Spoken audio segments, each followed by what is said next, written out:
Bienvenida. Aquí estamos de nuevo en Prevención, tu solución. Un espacio para ti. Un espacio para compartir, para reír, para hablar, para pensar, para juntas transformar los retos en oportunidades. Bienvenida. ¡Empezamos!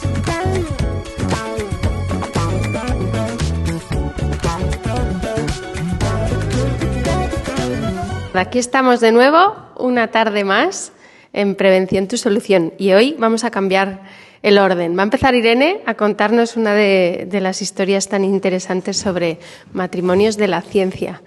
Y luego le daremos al palique y al comentario. Muy bien. Pues voy a hablar de dos matrimonios de la ciencia, muy conocidos. Súper mega conocidos. Uno es el formado por Maria Sklodowska y Pierre Curie, el matrimonio Curie, y el otro el formado por Mileva Maric y Albert Einstein, o sea, con personajes súper conocidos. Dos matrimonios diferentes, pero iguales en el sentido de que la ciencia pues, fue lo que los unió. Lo que pasa es que luego tuvieron un desarrollo muy distinto y un final trágico en ambos casos, pero también diferente. Bueno, entonces empiezo por el primero y cuando me queréis preguntar cosas me preguntáis. Vale. Bueno, pues Maria Sklodowska nació en Polonia, en una época en la que Polonia pertenecía al Imperio ruso y los rusos todo lo polaco lo reprimían. La cultura polaca, la historia de Polonia, todo aquello estaba prohibido. Ella era hija de un profesor de física y matemáticas de enseñanza secundaria y bueno, pues desde muy pequeña tuvo interés por la ciencia. Cuando era muy pequeñita, con 10 años, su madre se murió de una pulmonía y ¿cómo es esto? De tuberculosis, ¿no? Tuberculosis, que era una enfermedad muy típica en aquella época. Y un año antes había muerto una hermana mayor también de la misma enfermedad. Y eso la creó pues una especie de depresión tal, y entonces hizo que también ella se refugiara un poco más en el tema de los estudios. Era una familia que no es que pasara penurias económicas, pero sí tenía estrecheces, porque una gran parte del patrimonio familiar, del dinero que tenían, lo habían usado para promover acciones patrióticas y nacionalistas polacas y habían perdido ahí mucho dinero. Entonces ella, desde joven, pues tuvo que trabajar. Había una serie de instituciones en Polonia que permitían estudiar a mujeres y que además las formaban a la gente que estudiaba allí en cultura polaca. Pero estas instituciones eran como clandestinas, eran como ilegales. Entonces había una cosa que se llamaba la Universidad Flotante, que admitía a mujeres y fue donde ella estudió pues, la física y la química, pero ella quería estudiar en la universidad real, ¿no? En la universidad oficial. Pero en Polonia no admitían a mujeres, entonces su idea era ir a la Sorbona, ir a París y estudiar allí. Entonces, para eso, pues tenía que trabajar. Una hermana mayor, que se llamaba Bronislawa, también quería estudiar medicina. Y entonces hicieron un pacto entre las dos hermanas. El dinero que tuvieran serviría primero para mandar a París a Bronislawa y que ella se formara en medicina, y cuando ella ya estuviera establecida y tuviera dinero, pues se llevaría a Marie para que estudiara física y matemáticas en la Sorbona. Y así lo hicieron. A esto se juntó que ella, en su trabajo, que estaba haciendo de institutriz de los hijos de una familia rica polaca, pues ahí tuvo un problema en el trabajo porque se enamoró del hijo mayor de la familia, que luego además sería matemático. O sea, compartían un poco también los intereses científicos. Y entonces la familia de este chico no veía con buenos ojos su relación y eso un poco como que aceleró que ella se marchara a París, puesto que además su hermana ya se había casado y ya estaba en situación de poder llevarla. Pues una vez allí en París la admitieron en la Sorbona. Empezó viviendo con su hermana y con su marido, pero se quiso como independizar de ellos y entonces se alquiló una guardilla en el barrio latino, que es por donde está la universidad, y parece que les pasó canutas, porque pasaba frío, pasaba hambre, no tenía muchas veces para comer, pero ella estaba, en el fondo estaba contenta porque estaba cumpliendo con su sueño, y por lo que había luchado y por lo que había trabajado, que era por estudiar una carrera de matemáticas y física. Entonces, buscando un laboratorio, un profesor polaco que ella conocía allí en París, le presentó a un tal Pierre Curie, que era un físico que estaba ahí haciendo sus investigaciones de magnetismo y que al parecer podía proporcionarle un laboratorio un poco más grande que el que ella tenía. Total, que se conocieron, hicieron amistad, y esa amistad enseguida se convirtió en una relación de amor. Estuvieron como un año conociéndose y se casaron. Antes ella se había vuelto a Polonia porque ya se había graduado en la universidad y quería intentar que en Polonia la dieran un puesto de profesora universitaria, pero la Universidad de Polonia no solo no admitía mujeres como alumnas, sino que tampoco admitía mujeres como profesoras, con lo cual allí vio que no tenía futuro en su país y se volvió otra vez a Francia y se casó con Pierre. Entonces, en esa época coincidió que un científico que se llamaba Becquerel había hecho un descubrimiento a partir de unas sales de uranio que tenía, y que había descubierto que esas sales como que emanaban una luminiscencia, una energía que salía del propio material de uranio. Y entonces Marie se interesó por eso y decidió investigar en ese campo. Empezó sus investigaciones para hacer la tesis doctoral en el laboratorio que su marido le había proporcionado y tal, y fue tan interesante el proyecto que él se sumó. Y entonces dijo, pues voy a abandonar mis investigaciones, que eran sobre otra cosa, sobre el magnetismo y tal, y me voy a sumar a tus investigaciones.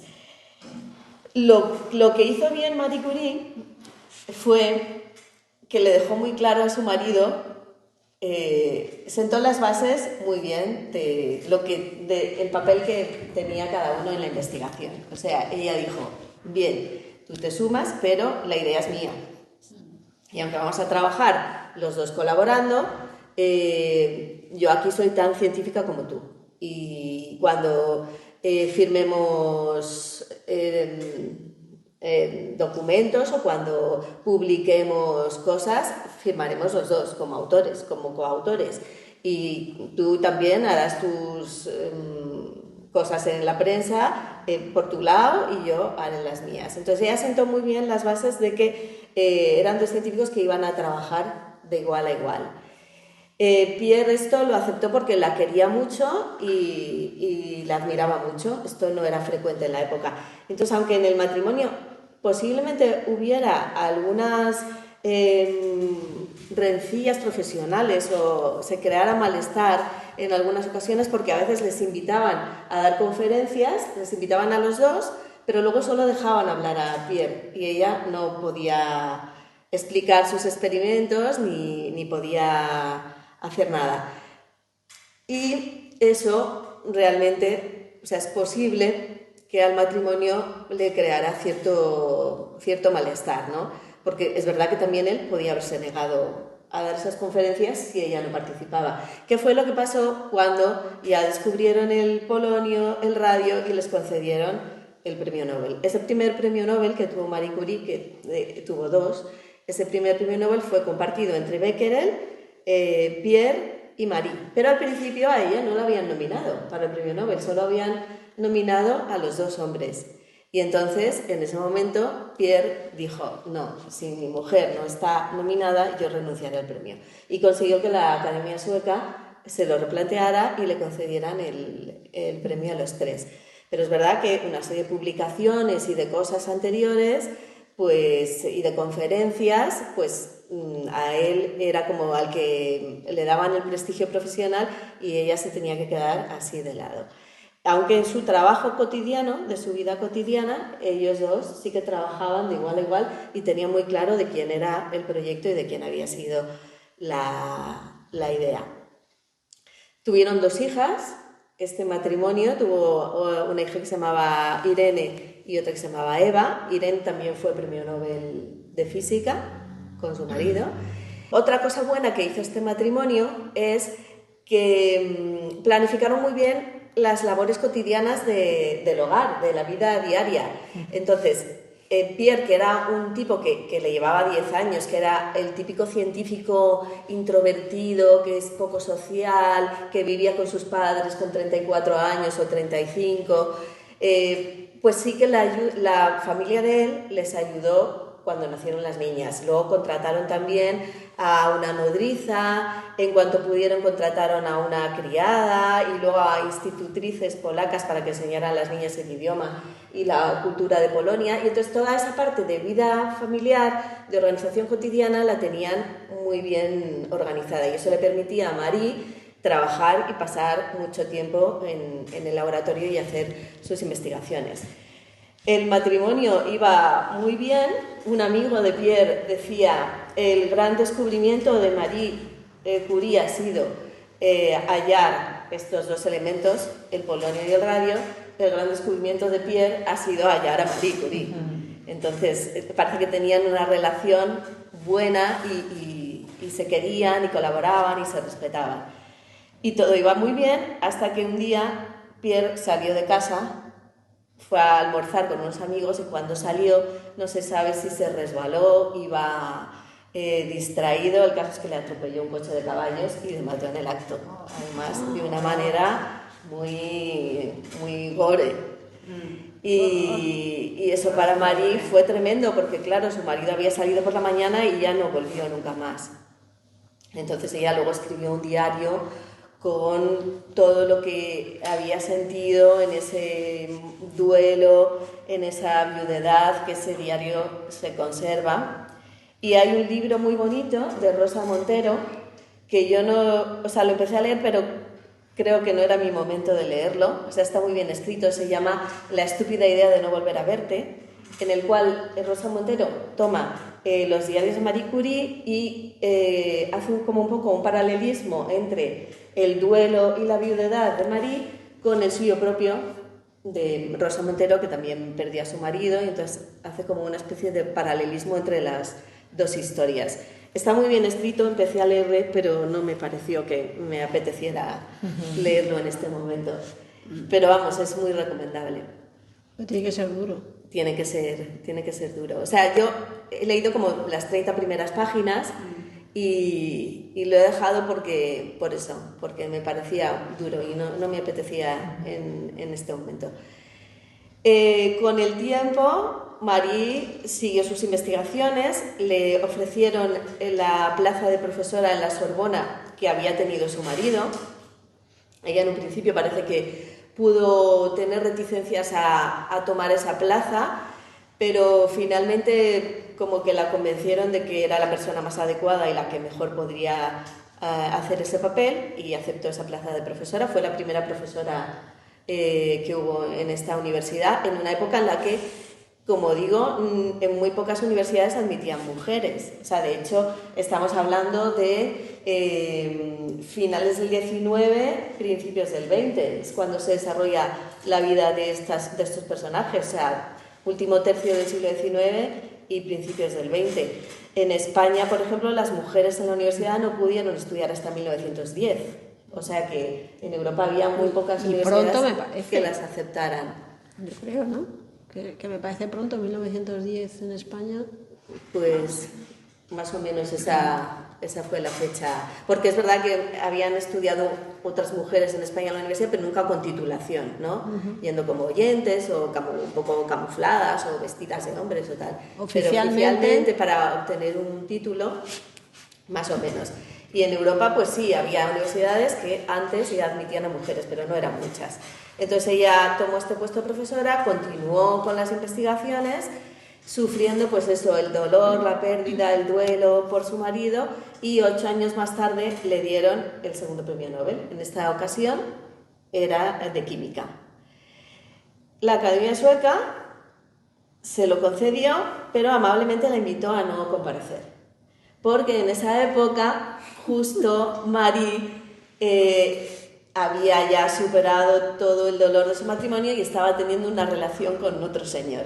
Y este señor estaba casado y tenía hijos. Y además había sido un alumno de su marido. Entonces esto había sido como en Francia una especie de escándalo social que no gustaba, y entonces la academia la dio el premio, pero la invitó a no ir. Pero ella fue, aceptó el premio, dio su discurso, la aplaudieron y no pasó nada. Y siguió con su amigo y ya está. No, luego esa relación se rompió, ya no siguió con este señor, pero bueno, le causó ciertos problemas. La historia es que fue eso, un matrimonio unido por un interés científico. Él decía, Pierre decía, que ellos compartían. Él había llegado a entender el interés de Marie por el nacionalismo de su país y había llegado a compartir esas reivindicaciones nacionalistas de Polonia frente al Imperio ruso, pero que además les unía pues un interés científico y un interés humanista, porque ellos lo que eran era un matrimonio que quería hacer avanzar la ciencia. De hecho, no se lucraron con todas las aplicaciones que luego tuvo en diversas industrias la radiactividad. Eso a ellos no les reportó beneficio económico, porque no era su interés el económico, su interés era el científico y el servir a la humanidad. Luego se vio que la radiactividad tenía ciertas propiedades para curar tumores y ciertas utilizaciones en medicina, y entonces pues se podían haber aprovechado de todo eso y sin embargo no lo hicieron. O sea, es un matrimonio unido por un proyecto de familia, de vida en común, de hijos en común y de ciencia y de compartir un poco ideales e intereses vitales. Bueno, mucha lucha social también, ¿no? O sea, mucha superación también de estereotipos y de... Sí, claro. Barreras, ¿no? Claro, ahí es verdad que Pierre fue generoso y ella firme. Ambas cosas se unieron y hicieron ahí un tándem muy bueno, ¿no? El dejar claros los papeles de cada uno y el tener la generosidad de, mira, renuncia a un premio Nobel si hace falta por mi mujer, ¿no? Porque a ella también, o sea, me arriesgo a que no me lo den, con tal de que a ella se lo den también porque es coautora conmigo, de hecho, la idea es suya, ¿no? Pero bueno, parece que sí que pudo haber ahí, no celos profesionales, sino el dolor de Marie por no tener el reconocimiento profesional ante la gente que ella pensaba que merecía, bueno, marcada por la época de la que estamos hablando. Muy lejos llegó para la época, o sea que... Vamos, pionera. Por eso que debería estar contenta. Absolutamente. ¿Cómo lo consiguió? Sí, sí. Una cosa que me llama la atención es, como has señalado, la importancia de la organización en esa historia de la relación. La conciliación familiar. La conciliación y la importancia de la organización, ¿no? O sea, que al final que hay como pequeños acuerdos en todas las relaciones y cuando ya lo tienes que duplicar en casa y trabajo, ¿no? Entonces, como a veces el amor conlleva la buena organización y a veces ocurre al revés, ¿no? Que hace falta una buena organización para que pueda haber una buena relación, ¿no? Que, vamos, yo no conocía la historia, pero que suena a que eso ha tenido mucha relevancia en el éxito de la historia, ¿no? Y del trabajo.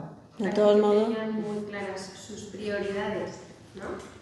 Y las prioridades de los dos estaban puestas en lo mismo, que eso es muy importante. Claro, y entiendo que también muy difícil de conseguir, ¿no? En una pareja, ¿no? Que las prioridades estén tan claras y las bases estén tan sentadas. No les pasó así a los otros protagonistas, que son Albert Einstein y Mileva Maric, una científica croata, que también tuvo que irse de su país, en este caso al Instituto Tecnológico de Zúrich, para poder estudiar también matemáticas y física. También era otro de los pocos sitios en Europa que admitían a mujeres como alumnas. Entonces, estos dos se conocieron cuando eran un poquito más jóvenes, porque cuando Marie y Pierre se conocieron, Marie tenía ya 24 años y Pierre tenía como 10 más. Estos eran más jovencitos. Cuando ellos se conocieron, Albert Einstein tenía 17 años y Mileva tenía 20. Entonces se conocieron ahí en el Tecnológico de Zúrich y lo mismo, el interés por la ciencia, las matemáticas, el graduarse en esa institución educativa les une mucho. Enseguida pasaron igualmente de la amistad al amor y tuvieron un hijo tan jóvenes, tuvieron una hija tan jóvenes y sin estar casados, otro escándalo para la época. No se sabe qué ocurrió con esta niña. Sí se sabe que a ella le retrasó sus estudios, porque claro, tuvo que volver a su país, dio a luz y tal, y luego tuvo que volver y tal. Esta niña, su destino es desconocido. Puede ser que la dieran en adopción allí en su país y se ha perdido en la historia donde está. En una carta ella habla de que la niña contrajo una enfermedad que sería la escarlatina, que entonces era una enfermedad también pues, peligrosa y mortal. Puede que muriera. En la carta no se dice la niña ha muerto, se dice la niña ha contraído esta enfermedad. Entonces no sabe si esa niña murió, si fue dada en adopción, no se sabe muy bien. La perdieron, en cualquier caso. Cuando ella volvió otra vez a Zúrich, pues ya se casaron en contra de lo que querían sus familias, ambas familias, porque ni los padres de Mileva querían que se casara con un chico que era más joven que ella, ni los padres de Albert querían que se casara con una chica que era más mayor, 4 años, pero eso en aquella época se consideraba pues que no podía ser así, ¿no? Se consideraba raro, ¿no? Que la mujer fuera más mayor que el hombre en el matrimonio, y la madre de Einstein al parecer le decía: te vas a casar, vas a cometer un error, pero te vas a casar con un libro.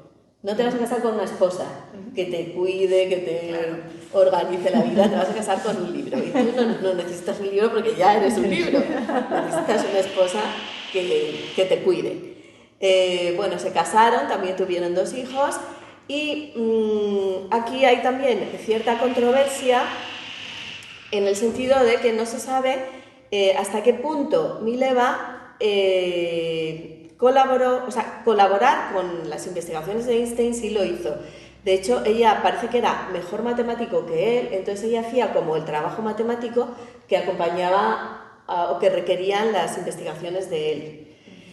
Pero la controversia está en que no se sabe hasta qué punto hay ideas originales de ella en las investigaciones de él. O sea, sí se sabe que el trabajo matemático lo desarrollaba Mileva, pero hasta qué punto hay cosas o ideas que habían sido de ella y que Einstein desarrolló en sus investigaciones, eso no está tan claro, porque también hay correspondencia que intercambian los dos, en la que se habla de nuestras tesis, nuestro trabajo, la idea que hemos tenido, y se habla como algo nuestro. Y hay una carta también, porque el buen momento de Einstein con todo su trabajo de investigación fue en el año 1905, y entonces hay una carta en la que ella le escribe a una amiga y le dice: hemos terminado unas investigaciones, un proyecto que a mi marido le van a hacer famoso en el mundo. O sea, hemos terminado los dos una investigación, pero el famoso va a ser él. O sea, aquí las bases de la igualdad y la colaboración en el trabajo no estaban. Me imagino que siendo 2 libros como eran, harían lluvia de ideas en casa, irían sacando tesis y tesis, claro, y uno aporta una cosa, otra. Ella no firma y cede todo al marido, porque es más fácil. En aquella época es más fácil. Claro, en aquella época era más habitual que eso sucediera. Y luego también había ocurrido otra cosa que de alguna manera les lleva hacia ese camino de no ser pares en la investigación científica, que es que uno de los hijos que habían tenido, el hijo menor, Eduard, tenía problemas de salud desde pequeño. Entonces ella se dedicó mucho más a cuidar del hijo, tal. El destino de este matrimonio finalmente pues fue el divorcio, o sea, se divorciaron. Se divorciaron en 1919 y cuando se divorciaron, Albert ya estaba con otra mujer, que era una prima suya, ¿vale? Con la que ella llevaba algún tiempo intercambiando correspondencia y viéndose. Entonces, en el momento en el que se hizo el divorcio se hizo de hecho, pues él ya tenía otra pareja y ella se dedicó el resto de su vida pues a algo que estaba muy por debajo de sus posibilidades, que era dar clases particulares de matemáticas, de física y de música, que también era una disciplina que ella dominaba. Este hijo menor de los Einstein era esquizofrénico y entonces gran parte, o sea, ellos habían firmado antes de divorciarse que si él obtenía el premio Nobel, parte del dinero iría a Mileva, pero no tanto por su aportación como científica, sino para que pudiera emplear ese dinero en los cuidados que necesitaba este hijo, que fue internado muchas veces y que, bueno, pues parte de la fortuna familiar o del dinero que pudieran tener se lo llevaron las hospitalizaciones de este chico. O sea, es un matrimonio que no está, es desigual. Y hay una cosa que os voy a leer, que ahora me vais a decir si sois Team Pierre Curie o Team Albert Einstein. Cuando se van a divorciar, para evitar el divorcio, Mileva le dice que no se quiere divorciar de él y entonces él le pone unas condiciones para seguir casado con ella. Y Albert le dice, tienes que hacer esto para que la convivencia entre nosotros vaya bien y no nos divorciemos. 1. Tendrás que encargarte de que mi ropa esté siempre en orden. Se me sirvan 3 comidas diarias en mi cuarto. Mi dormitorio y mi estudio estén siempre en orden y que nadie toque mi escritorio. Debes renunciar a todo tipo de relaciones personales conmigo, con excepción de aquellas requeridas para el mantenimiento de las apariencias sociales. No debes pedir que me siente contigo en casa, salga contigo o te lleve de viaje. Debes comprometerte explícitamente a observar los siguientes puntos. No debes esperar afecto de mi parte y no me reprocharás por ello. Debes responder inmediatamente cuando te dirija la palabra. Inmediatamente. Debes abandonar mi dormitorio y mi estudio en el acto. Prometerás no denigrarme cuando así te demande yo ante mis hijos, ya sea de palabra o de obra. No denigrarme porque ya se llevaban regulinchi, ¿no? Es que este ya estaba con la novia. Y este ya estaba con la otra. Esas eran las condiciones para no divorciarse. O sea, y ella le dijo, yo quiero un divorcio. Hombre, inmediatamente. Pues no sé si se lo dijo, la verdad, pero vamos. O sea, a mí se me ha caído un mito con Albert Einstein. Esto me incita a incumplirlo todo el rato. Horrible, se cae un mito que vamos. Se cae el mito completamente. Bueno, es un poco el mito del genio loco, que luego a nivel afectivo y a nivel emocional, ¿no? Que eso es típico, ¿no? O sea, un genio loco que es brillante a nivel cognitivo y emocionalmente, pobrecito mío, pues da lo que da, ¿no? ¿No? O sea, eso ocurre, ¿no? Con mucho genio loco, ¿o no? Claro. Pero también es un poco por la época, ¿eh? Y bueno, y que sería una persona súper racional, ¿no? Y que estaría muy metido en sus cosas y en sus investigaciones. Y que la dimensión afectiva le costaría mucho más, ¿no? O sea, pero ahí muestra mucho afecto, ¿eh? O sea, ¿Cómo? No, o sea, me refiero a que muestra mucho desprecio por el afecto, pero que lo contempla, o sea, que no es, o sea, que no me pidas señales de afecto, significa que en otro momento tengo la capacidad de darlas, ¿no? O sea, que yo he visto también historias de otros artistas que lo que les cuesta es vivir la intimidad con sus parejas. Pero no intimidad física, sino la intimidad del día a día. Al final, cuando estás más centrado en lo cognitivo, las relaciones al final no las necesitas tanto. No porque no las necesites realmente, sino porque en ese lenguaje no te mueves, ¿no? Claro. Y a lo mejor probablemente a ella le pasará igual. Bueno, en España, Ramón y Cajal era un tío totalmente centrado en sus investigaciones médicas y ahí estaba su mujer y que no le molestaran. Y venga a traer hijos al mundo, pero ahí y prepárame la ropa y ponme la comida, pero yo estoy a lo mío, claro. Por ejemplo. Claro, y a ella, a la mujer de Albert Einstein, que no me acuerdo ¿cómo se llama? Mileva. A Mileva pues le debía pasar lo mismo, que también, porque ella era muy científica. No quiere decir que los científicos no sean afectivos, no, algunos pues son más están más centrados a nivel cognitivo, ¿no? Y en aquella época lo masculino y lo femenino estaba como más distanciado y más diferenciado también. Claro. De hecho, el hecho de que existan ese pequeño decálogo, esos estatutos, ya ponen en evidencia que no estaban en la corriente social, ¿no? Porque si no, eso no haría falta, ¿no? O sea, como que igual se daba por hecho que la mujer hacía el rol de la casa, de la familia, de tal, y que él tenga que decir explícitamente, plánchame la ropa, es porque efectivamente... Antes igual no se lo hacía. Claro, no había yo me hubiera quedado, pero por dar por saco. A incumplirlo. Pues si me quiere la ropa, venga, yo te la preparo, sí. O sea, realmente lo excepcional es lo de la otra pareja. No, claro. O sea, yo pensaba un poco el tener intereses parecidos en un matrimonio es algo como que es bueno que tengas el mismo tipo de interés. Y en este caso a uno le sale rana y al otro no. O sea, que el crear cosas para que una pareja funcione, pensar que hay ya cosas establecidas que van a funcionar, como tener intereses comunes, luego te demuestra que no es para tanto. O sea, que puede ser, de hecho hay muchos matrimonios que son totalmente opuestos en todo, en intereses y en todo. Es que yo creo que lo de vivir con tu marido y trabajar con tu marido tiene que ser duro, porque tu vida es eso, trabajo y marido y todo junto, y no tienes otras cosas de las que hablar. Es como, vale, vamos a hablar de matemáticas otra vez. Y saber distinguir cuando es trabajo y cuando es familia. Es trabajo y cuando es familia es distinto, es difícil. Yo creo que ahí hay que separar. Uno trabaja una cosa, otro en otra, ponéis cosas en comunes, uno tiene su vida social, luego hay una vida social en común, pero sí que hay que separarse de vez en cuando. Luego demuestra el poder de la mujer, también aquí, ¿no?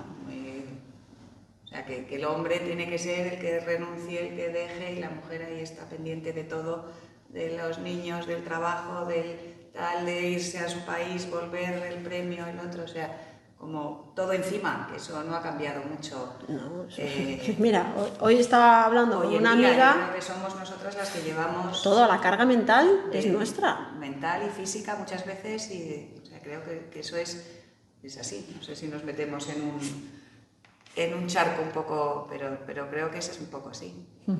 Algunos se nos echará encima, pero sí. O sea, el 90% de las familias la carga mental la lleva la madre, la mujer.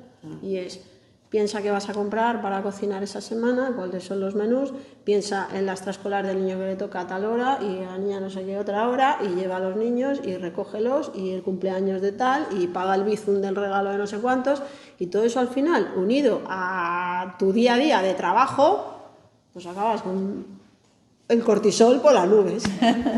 Bueno, el famoso te ayudo, ¿no? Cuando estás en la cocina vienen te ayudo, y dices, ¿cómo? ¿Te ayudo a hacer tu cena, quieres decir? ¿Cuánto nos enseñas, Irene? Qué gusto. Bueno. Ha sido muy interesante. Es curioso que no se sepan estas cosas, ¿no? O sea, que al final eso, tengamos como ciertas figuras ahí en la cabeza con una especie de imagen que en cuanto luego rescatas la dimensión humana, cambia mucho el cuento, ¿eh? Sí. ¿No? Entonces, Team Pierre Curie, ¿no? Hombre, Sí, al otro solo por incordiar. sí. Claramente. La pena al final tampoco feliz. Sí, Ya. podrías habernos cambiado la historia. 10 años estuvieron casados, que no fue mucho tiempo, claro, fue un matrimonio corto. Y Einstein y Mileva duraron un poquito más, 16 Pero otro años mensaje de superación de Madrid, a pesar del trauma, del disgusto, tal, cómo salió adelante, cómo supo rehacer su vida. Y otro Nobel. Exacto, y otro Nobel, o sea, que luchadora y saber caer y levantar, o sea, que un ejemplo, vamos. Y aportando cosas a la sociedad, porque ya Eso digo es. que ellos, su interés fundamental era pues eso, el desarrollo de la ciencia y que la ciencia sirviera a las personas. Cuando estalló la Primera Guerra Mundial, pues fue la primera que se fue con una especie de ambulancias a hacer rayos X ahí al frente, a hacer rayos X a los soldados para intentar evitar que les amputaran los miembros, porque las radiografías a lo mejor podían determinar dónde había una esquirla de metralla o lo que fuera, y pudiendo tenerlo localizado, eso evitaba la amputación. O sea que una persona también muy volcada en la humanidad. Y no por el dinero, como decías, o sea, que es un ejemplo... Y el hecho de que la hija luego ganara otro Nobel significa que fueron niñas atendidas, ¿no? O sea, que no, al final no fueron dos personas volcadas en su matrimonio y en su trabajo, sino que la parte familiar está claro que la atendieron bien, ¿no? Cuando esa niña y la otra hija fue escritora, o sea que bien, intelectualmente personas también... Sí, equilibradas y... Siguiendo el ejemplo de sus padres. Precioso, la verdad. Pues muchas gracias por compartirlo. Yo creo que lo dejamos aquí, ¿no? Sí. Dadle a me gusta, compartid, seguidnos para más episodios. Ya dentro de 15 días tendremos un nuevo tema. No sabremos de qué hablaremos. Sorpresa, como siempre. Y muchas gracias por estar ahí.